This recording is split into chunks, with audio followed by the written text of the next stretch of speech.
Aborozi bo mu karere ka Nyagatare barashimira gahunda yatangijwe yo guhereza cyangwa yo gutanga urukingo rushyashya ku nka ruzirinda indwara zitandukanye, uburondwe, gufuruta ndetse n'izindi ndwara. Turaza kugaruka k'uno musore wasambanyije inka ikayita ipfa. Tayari uno musore nawe yapfuye ku itariki 20 z'ukwezi kwa karindwi umwaka 2025. Uyu musore no mu karere ka Gasabo, umudugudu n'uwa Mbandazi, akagari na Kacyeru, nk'uko bivurwa cyangwa nk'uko byatangajwe ko uno musore yitabye Imana ku gicamunsi cy'ejo, akaba yashyinguwe uno munsi ku irimbi rya Rusororo.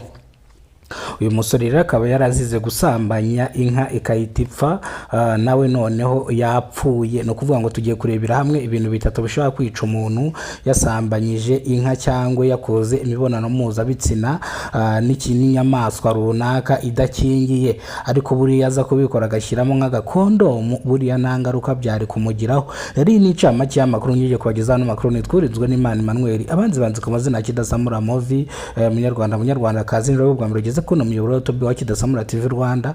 Nyaboneka kora subscribe kugira ngo uzajye ubasha kubona amakuru meza kandi mashyashya mu gihugu cy'u Rwanda. Reka duhere ku baturage batuye mu karere ka Karongi, ubwo bishimiye igikorwa cyiza cyane cyo gukingira inka zabo, bazikingira uburondwe ndetse n'ubushita buza bugafata inka bugatuma inka zirara zikuta ku biti cyangwa zishimagura. Mu gihe bano baturage batangiye kuvuga yuko iki ni igikorwa cyiza cyane baba bagiriwe, cyangwa uyu muti kwa veterineri bawo bazaniye ni ibintu bashimira leta, kubera ko uyu muti bawuhabwa ku buntu, uru rukingo ruba ari ubuntu. Icyo usabwa wowe ni ukuzana inka yawe ubundi bakayikingira.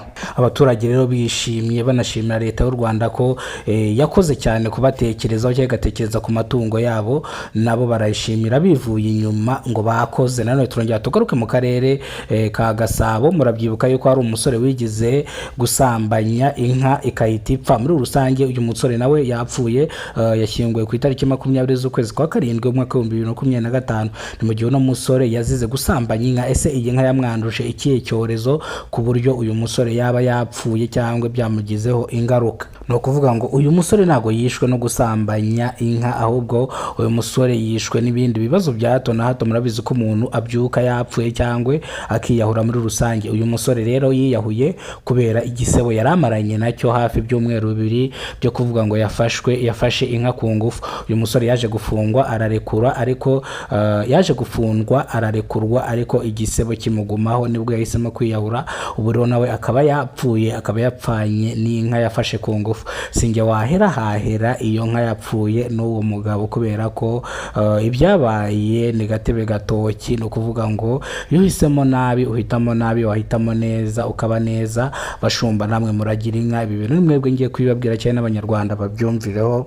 Gusambanya inka cyangwa gusambanya inyamaswa ari yo yose atari umuntu, ndakubwiza ukuri ko birimo risk nyinshi yo kuba wakwandura, harimo risk nyinshi zo kuba wakwandura icyorezo runaka cyangwa icyorezo mutazi. Murabyibuka yuko iriya ndwara yitwa mambaga yatewe n'inkende, ni ubushita bw'inkende. Muri rusange ubwo nta wamenya ngo iyo nkende yazanye ubushita mu bantu gute. Ubwo rero namwe nimugakorera ibintu ngo mujye gusambanya amatungo, basi nimba byanabananiye mujye murohamo agakingirizo, ariko ntago mbibabwiye ngo muzajye mubikora.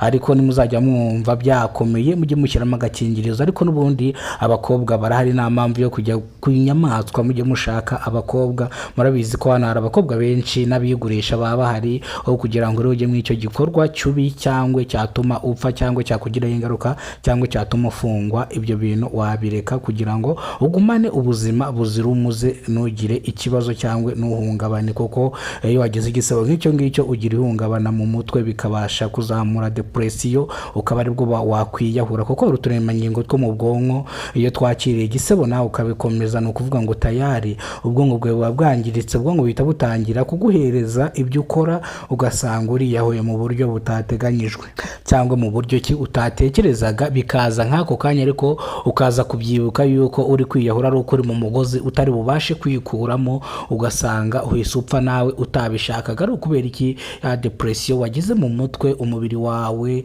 ukiyanga ukiheba, warangiza ukajya gufata wa mugozi bikino bikarangira wiyahuye kandi nawe utabishakaga.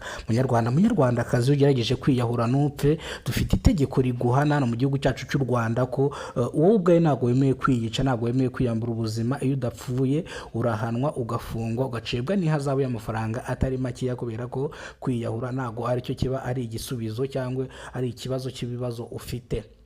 Murakoze cyane, Imana ibarinde. Amakuru yanjye yarayo, tugaruka n'amakuru ya mukanya saa moya n'igice. Murakoze cyane, Imana ibakunde kandi Imana ibahe ubuzima buzira umuze. Yari Kidasamura.